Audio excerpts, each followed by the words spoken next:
दोस्तों कहते हैं कि संसार में धन दौलत पैसा होना बहुत जरूरी होता है। जिस इंसान के पास धन दौलत पैसा और संपत्ति नहीं होती है, लोग उस इंसान को इंसान नहीं समझते हैं, उसे बहुत ही गिरी निगाहों से देखते हैं। लेकिन दोस्तों कुछ लोग अपने धन दौलत और पैसे का लालच देकर बहुत से लोगों के साथ, बहुत से लोगों की ज़िंदगी के साथ, उनके इज्जत के साथ, उनके मान सम्मान के साथ खिलवाड़ करने लगते हैं। दोस्तों आज जिस घटना के बारे में आपको बताने जा रहा हूँ वो घटना भी कुछ इसी प्रकार है, जहाँ पर एक 55 वर्षीय ससुर ने अपनी 25 वर्षीय छोटी बहू को सारी संपत्ति उसके नाम करने का प्रलोभन देकर, यानी कि लालच देकर उसके साथ अवैध संबंध स्थापित कर लिए। दोस्तों बूढ़ा ससुर अपने धन दौलत की लालच को देकर अपनी छोटी बहू के साथ नाजायज रिश्ते बनाने लगा था। लेकिन दोस्तों जब इसकी भनक उसकी बड़ी बहू और उसकी पत्नी को लगी तो उन्होंने छोटी बहू को उसके मायके भेज दिया। इस बात से ससुर नाराज हो गया और उसने बड़ी बहू और अपनी पत्नी को पीट पीट कर घायल कर दिया और दोनों को घर से निकाल कर बाहर कर दिया। और उसके बाद दोस्तों छोटी बहू के मायके जाकर वो उसे वापस अपने घर ले आया।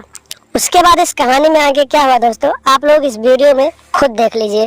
दोस्तों कहानी की पूरी सच्चाई और पूरी घटना आपको बताते हैं, लेकिन उससे पहले अगर आप लोग हमारे चैनल पर नए हैं तो चैनल को सब्सक्राइब और वीडियो को लाइक जरूर कर दीजिएगा। दोस्तों यह घटना उत्तर प्रदेश के भदोही जिले के कोयराना थाना क्षेत्र के एक छोटे से गांव से सामने आई है। यहाँ का रहने वाले भुआल यादव नाम के व्यक्ति के 4 बेटे थे और चारों बेटे मुंबई में रहकर काम धंधा करते थे, यानी कि पैसे कमाते थे। उनमें से 2 बेटों की शादी हो चुकी थी और दोनों की पत्नियां अपने सास ससुर के साथ गांव में ही रहती थी। भुआल यादव के छोटे बेटे राजेश की शादी गोपीगंज क्षेत्र के एक गाँव में पूनम नाम की एक लड़की से हुई थी। लेकिन कुछ समय बाद पति और पत्नी में अनबन हो गया, जिसके बाद राजेश अपनी पत्नी को घर छोड़कर मुंबई चला गया और वापस नहीं आता था।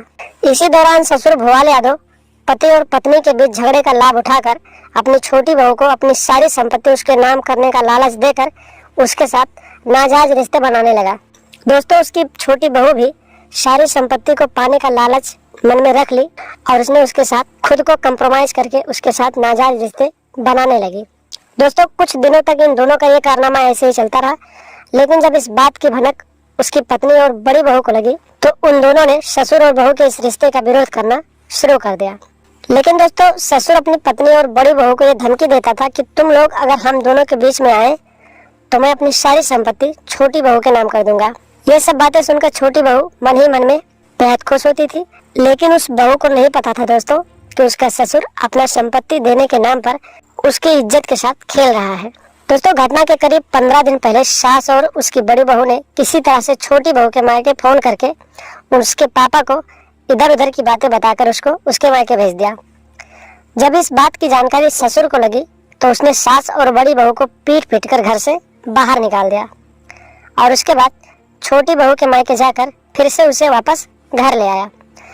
ससुर का यह घिनौना करतूत बड़ी बहू और ससुर को रास नहीं आता था, जिसकी वजह से बहू और सास मिलकर ससुर से जान से मार डालने की योजना बनाने लगे। दोस्तों प्लानिंग के तहत 15 सितंबर की रात करीब 2 बजे बहू और सास ससुर के कमरे में घुस गई, जहां वो अपनी छोटी बहू के साथ सो रहा था। दोस्तों जैसे ही सास और बड़ी बहू कमरे में घुसी तभी अचानक छोटी बहू की नींद खुल गई। सास और जेठानी के हाथ में कुल्हाड़ी देखकर छोटी बहू डर गई और किसी तरह से वहां से भाग गई और सीधे थाने जाकर ये सूचना पुलिस को दे दी। लेकिन दोस्तों जब तक पुलिस वहां पहुंचती तब तक सास और बहू ने मिलकर ससुर को टुकड़ों में काट डाला था और उसे मौत के घाट उतार दिया था। जिसके बाद दोस्तों पुलिस ने सास और बड़ी बहू को गिरफ्तार करके घटना का पूरा खुलासा करते हुए दोनों को आगे की कार्रवाई के लिए जेल भेज दिया। इसीलिए दोस्तों मैं आप लोगों को अपने हर एक वीडियो में बस यही बताता हूँ कि गलत कामों का अंत हमेशा बुरा ही होता है और इसका खामियाजा आप लोगों को अपनी जान देकर चुकानी पड़ती है। तो दोस्तों आप लोग भी ऐसी आपराधिक मानसिकता से दूरी बनाकर रखें। ऐसे आपराधिक मानसिकता रखने वाले लोगों की पहचान करें, उनसे सतर्क रहें, सावधान रहें, अपने घर परिवार को सुरक्षित रखें, अपने यार दोस्तों को सुरक्षित रखें और लगातार ऐसी घटनाओं के बारे में जानने और सुनने के लिए हमारे चैनल के साथ बने रहें। कृपया चैनल को सब्सक्राइब कर दें और हमेशा देखते रहें ASN क्राइम अफेयर।